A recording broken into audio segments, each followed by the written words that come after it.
观经典片，赏文化民俗，欢迎来到瞎鸡儿看，带你发现影片中特有的故事。大家好，我是老二。伊斯兰和许多其他宗教一样，都相信一些见不到的神秘存在。他们认为人类是用粘土制作的，精灵是由火的混合物创造的，而那些天使则是由光创造的。所以精灵和人一样需要进食，也会经历生老病死，唯一不同的就是他们拥有一些人类没有的特殊能力。这些精灵被创造的主要目的只有一个，那就是崇拜真主。在古兰经中，真主说，我创造精灵和人类只为要他们崇拜我一个人。所以精灵也和人类一样，有自由思想和意志。他们有些是正信者，将进入天堂，有些则是作恶者，会被放逐到地狱中，永远忍受烈火。而咱们今天的影片正是与此有关，改编于现实经历的《阴魂将》。今天是萨尔玛和丈夫阿尔曼结婚的日子，虽然现场其乐融融，但萨尔玛还是很遗憾，自己最好的朋友印德利没有赶到现场。转眼时间已经过去了6个多月，在这段时间，怀孕的萨尔玛经常做一些恐怖的噩梦，再加上丈夫工作繁忙，两人决定一起搬回母亲家居住。但在收拾行李的过程中，萨尔玛忽然听到浴室传来了哗哗的流水声，她循声而去，发现花洒不知被谁悄悄打开了。萨尔玛小心翼翼地上前关闭，不料角落里的圣水突然凭空变得浑浊发黄。他好奇地拿起打量，眼睁睁看着瓶中圣水迅速发黑生蛆。突如其来的一幕让萨尔玛浑身一颤，下意识扔出了瓶子。看着密密麻麻的恶心蛆虫，萨尔玛忙不迭，快步离去。恰在此时，好友印德利赶来帮忙，这才让萨尔玛放下心来。但就在3人驾车离开后，房间里赫然走出了一道诡异的身影。佣人阿姨苏米早就等候多时，在她的帮助下，众人很快就将行李搬完。可此时的萨尔玛还是十分拘谨。好在婆婆拉斯并不是一个严肃的人，对待儿媳也很宽容，只是有一点非常奇怪，那就是家里的窗帘都牢牢关闭。萨尔玛好奇地打开，却被拉斯制止。他似乎很讨厌周围的邻居，也拒绝参与社区活动。虽然萨尔玛表示理解，但还是打开了自己卧室的窗帘，让阳光洒落进来。阿尔曼看着光芒中的妻子，忍不住上前宠溺拥抱。然而即便换了住址，萨尔玛的噩梦似乎还未结束。临睡前，她正闭目做着礼拜，丈夫却从身后出现，头也不回地上床睡觉。萨尔玛刚想询问，谁知阿尔曼此时竟推门而入。诡异的经历让萨尔玛脊背发凉，坚持要和丈夫一起进行祷告。就在两人谈话间，电视机的倒影中迅速闪过一个鬼影，但萨尔玛并没有发现这一幕。深夜时分，醒来的萨尔玛见到天花板渗出了大片血迹，血珠越发浓郁，甚至开始一滴滴落下，正砸在了萨尔玛隆起的肚皮上。下一刻，血液越来越多，宛若倾盆暴雨般疯狂坠落。伴随着一道闪电划过，萨尔玛终于从噩梦中惊醒。她惊恐地看着天花板，好在并没有异样。萨尔玛这才冷静下来。可就在这时，萨尔玛见到自己的肚子正在急速膨胀。啊的一声惊叫，萨尔玛终于摆脱了这恐怖的梦中梦。挥之不去的噩梦让萨尔玛准备邀请舅舅卡伊。卡伊是伊斯兰学校的校长，资深的虔诚信徒，由他主持自己的怀孕祈祷最为合适。但拉斯却有些不高兴，因为怀孕祈祷必须要社区的邻居参加。还是在阿尔曼的劝说下，母亲最终同意。随着邻居越聚越多，仪式也在舅舅的主持下缓缓开始。就在众人诵经时，房间中的灯光却开始诡异闪烁起来。霎时间，天空中电闪雷鸣，瓢泼大雨不期而至。穿着睡衣的母亲起身来到屋外，指挥众人搬运起家具。仪事虽然顺利完成，但萨尔玛心头的担忧却越来越深。在送别客人后，邻居迪亚姗姗来迟，他充满善意地安慰萨尔玛，提醒对方怀孕的知识。可拉斯却在这时说出了自己讨厌邻居、讨厌聚会的话。迪亚表示理解，识趣地离开了。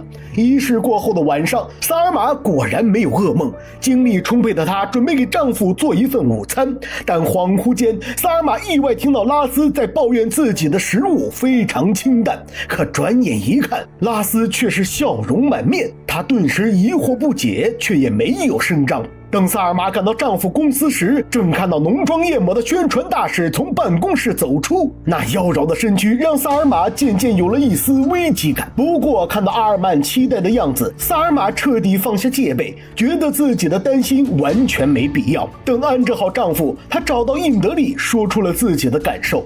萨尔玛总觉得拉斯似乎有自己的秘密，而印德利却认为是孕期的好友太过敏感了。萨尔玛仔细反思，准备重新开启自己的工作。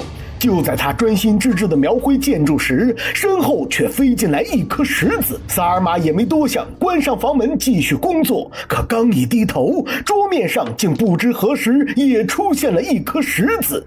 萨尔玛顿感脊背发凉。为了探寻真相，萨尔玛拿起手电，爬上梯子。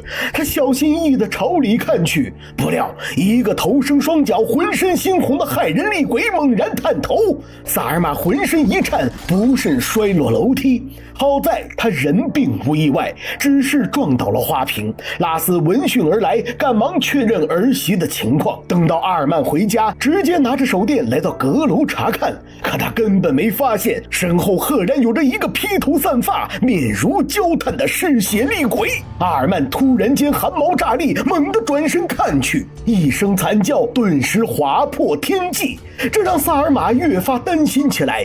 谁知阿尔曼只说是老鼠作祟，刚才的惨叫也只是玩笑罢了。然而糟心之事接踵而至，萨尔玛发现丈夫外套上掉下了一只女性耳环。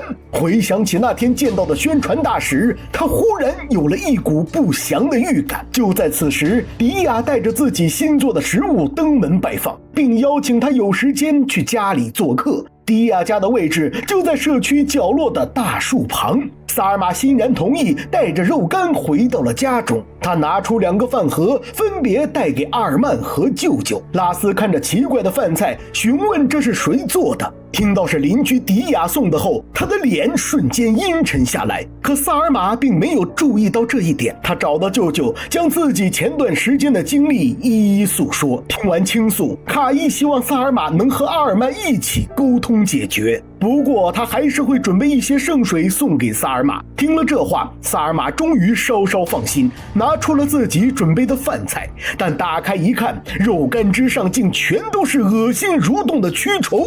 萨尔玛惊恐无比，急忙向舅舅道歉。然而他没想到，阿尔曼的餐盒一样是蛆虫遍布。等到讨论之时，萨尔玛却坚持是有人调包了饭菜，言下之意就是怀疑拉斯故意使坏。眼看家庭氛围越来越紧张，阿尔曼当即想结束这场争论，但萨尔玛却不依不饶，觉得丈夫是在针对自己，怒气冲冲地起身回房。看着镜子中苍老的面容，萨尔玛竟然生出了一丝厌恶的情绪，特别是遍布妊娠纹的肚子，更是让萨尔玛感到绝望。随着古老经文的缓缓发动，他竟然从窗外听到了阿尔曼温柔暧昧的交谈。萨尔玛循声而去，并没有发现丈夫的身影。没成想，阿尔曼就在家里。回想这段时间的怪事，萨尔玛想打开丈夫的手机查看，可闭着眼睛的阿尔曼却一把拦下。萨尔玛也没多说，躺回床上想要与丈夫亲近。没成想，阿尔曼仍旧是闭着眼拿出了妻子的手。这一幕让萨尔玛失望万分，无声地哭泣起来。楼下的苏米并不知道这些，就在他出门扔垃圾时，路灯突然开始莫名闪烁，继而瞬间熄灭。诡异的一幕让苏米脖梗发凉，一股不祥的预感下意识传来，他浑身一颤，急忙转过身去，谁知路灯竟离奇恢复，一道巨大的黑影凭空闪现而出，一双利爪更是如尖刺般骇人无比。苏米哪还敢多待，头也不回地飞奔回家。等到第二天，萨尔玛一早便将舅舅给的圣水放置在家中各处，这让苏米愈发觉得萨尔玛的经历不是空穴来风。他把自己昨晚的经历说给了拉斯，听到这些，拉斯决定让苏米去调查迪亚的身份。而回到书房的萨尔玛忽然发现整栋房子开始剧烈抖动，墙壁上裂纹遍布，沙石逐渐支离破碎，最终将他彻底掩埋。萨尔玛害怕的抱头尖叫，可再睁眼，家中分明完好无损，只是他精心制作的模具却意外裂成了两半。萨尔玛颤抖着给阿尔曼打去电话，诉说着自己的害怕。然而阿尔曼今天的会议重要无比，他刚想应付了妻子重回办公室，不料听筒那头话锋一转，冲着阿尔曼恶毒地诅咒起来。烦闷的阿尔曼心绪忧虑，好在有印德利从旁斡旋开导。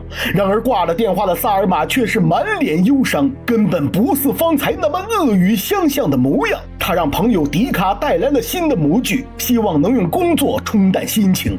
谁知阁楼之中再次传来一阵异响，迪卡立刻拿起手电，小心翼翼地上楼查看，不料一群蝙蝠嘶鸣着狂暴冲出，萨尔玛被吓得抱头躲藏，迪卡则拿起扫帚将蝙蝠赶走。见没什么异常，迪卡便先行离去。恰好迪亚上门拜访，萨尔玛立刻挂满了笑容。拉斯悄悄拉开窗帘，偷看正在交谈的萨尔玛。他根本想不到，这个朋友迪亚却说怀孕会让人的第六感非常强大。她曾经也是这样心神不宁，最后发现是丈夫出轨了。此话一出，萨尔玛更加担心起来，因为丈夫今晚又需要加班。她给印德利打去电话，故意询问宣传大使的事儿，可印德利却告诉萨尔玛，对方从未来过公司。这让他更加不安，连夜赶了过去。刚来到楼梯间，萨尔玛就见到了一身红衣的宣传大使。她急忙追赶上前，正看到对方从丈夫办公室走出，萨尔玛呵斥对方停下，但最终还是跟丢了。恰好印德利归来，赶忙上前询问。结果萨尔玛一把推开好友，直言对方已经被阿尔曼收买，开始合起伙来针对自己。愤怒的萨尔玛当着众人的面和阿尔曼大吵一架，阿尔曼非常无奈，拉起妻子来到车上。他询问萨尔玛自己究竟该怎么做。其实萨尔玛想要的很简单，就是丈夫不要出轨变心。这话让阿尔曼莫名其妙，自己哪曾出过轨呀？两人越吵越激烈，差点撞上了对向而来的汽车。悲伤的萨尔玛逐渐被情绪控制，他看着镜中的自己赫然变得臃肿肥胖，风采不在。同样心烦的阿尔曼躺到沙发上沉沉睡去。朦胧中，他见到妻子怔怔地站在身前，可下一刻，萨尔玛凶狠上前，猛地掐住了阿尔曼，让他逐渐窒息。不仅如此，萨尔玛的双眼渗出着丝丝血迹，那模样活脱脱一个狰狞嗜血的恶鬼。厉鬼的覆盖范围已经悄无声息地扩大，不仅是萨尔玛，苏米和阿尔曼都遇到了恐怖之事，而这一切很快就会浮出水面。正在调查迪亚的苏米悄悄跟着对方来到了他家，不想这里却是杂草丛生，一片破败之象。苏米蹑手蹑脚地来到大门口，发现迪亚已然不见了踪影。不明所以的他正要离开，却听到身后传来了一声呼唤。苏米小心翼翼地透过窗户看去，没成想面部烧红腐烂、周身阴气缭绕的厉鬼赫然出现在面前。突如其来的一幕让苏米魂飞魄散，吓到瘫软在地。他忙不迭飞奔回家，将情况告诉给了拉斯。迪亚家已经废弃许久，他问了安保和邻居，也从没听说过迪亚此人。不料话音刚落，萨尔玛忽然让苏米准备一些茶水，因为迪亚来做客了。见状，拉斯主动上前来外界悄悄观察。谁知萨尔玛面前分明空无一人，可他却在侃侃而谈。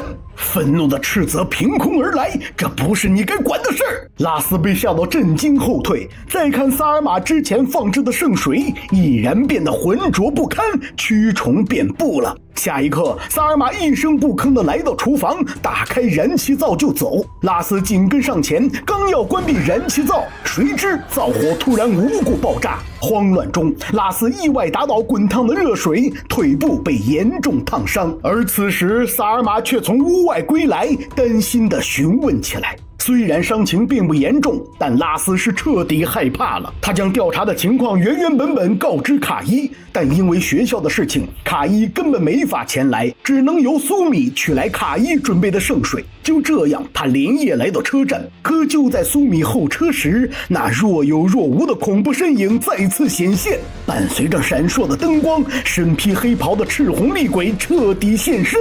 苏米惊恐的下意识后退，正撞上疾驰而过的客车。厉鬼已然开始了自己的嗜血计划。收到消息的卡伊非常重视，他来到图书馆仔细寻找，顿时想到了一本古籍。然而翻开一看，古籍中的一部分竟被人撕走了。下一刻，灯光诡异闪烁，阴风原地乍起，散发着森森黑雾的厉鬼已然降临此地。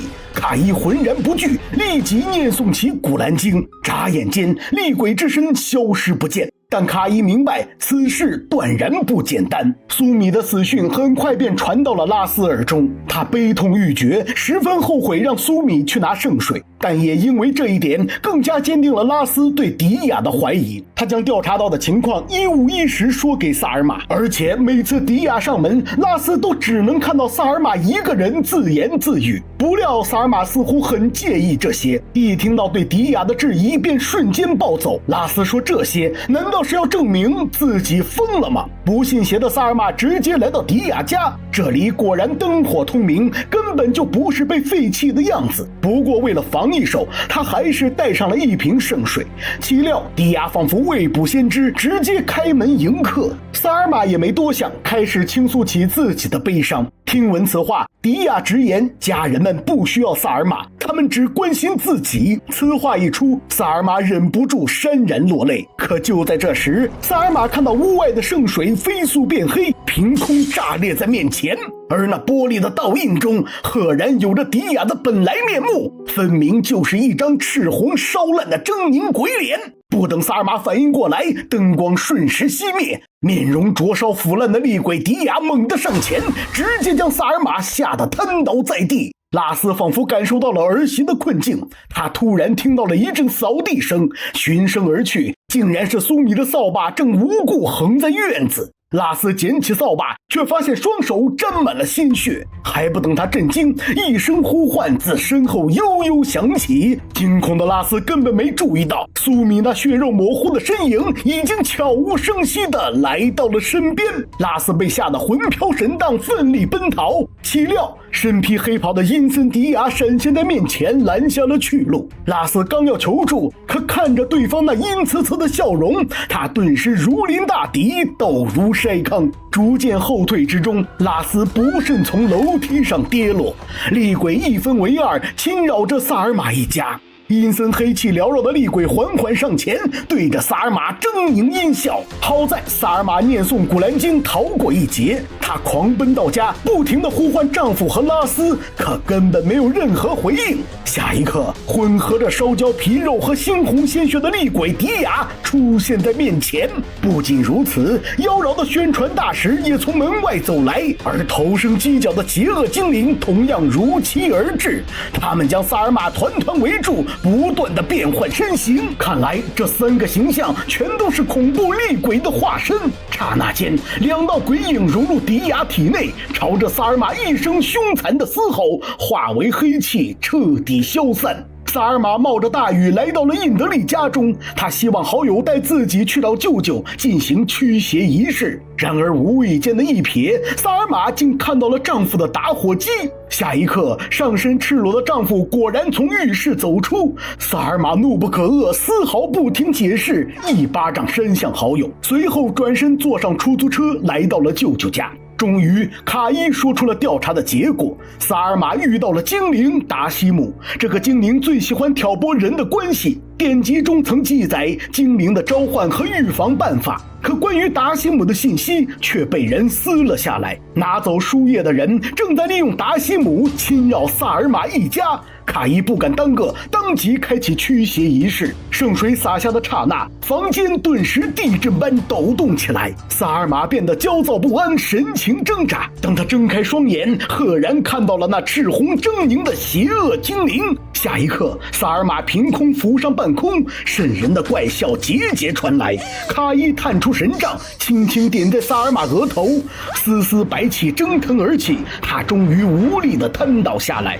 然而不消片刻，萨尔玛再次暴起，他捡起神杖，生生刺在了卡伊脚上。阿尔玛上前阻止，却被一把推开。千钧一发之际，卡伊一把抓住萨尔玛，神圣的古兰经缓缓送出，萨尔玛终于恢复正常。不幸的是，他腹中的小花朵终归没有保住。好在一家人历经磨难，彼此之间愈发相亲相爱。这一次，一家三口庄重地举行了祈祷聚会。面对来来往往的客人，萨尔玛发现印德利满脸歉意地出现。他无比愧疚，紧紧抱住了好友。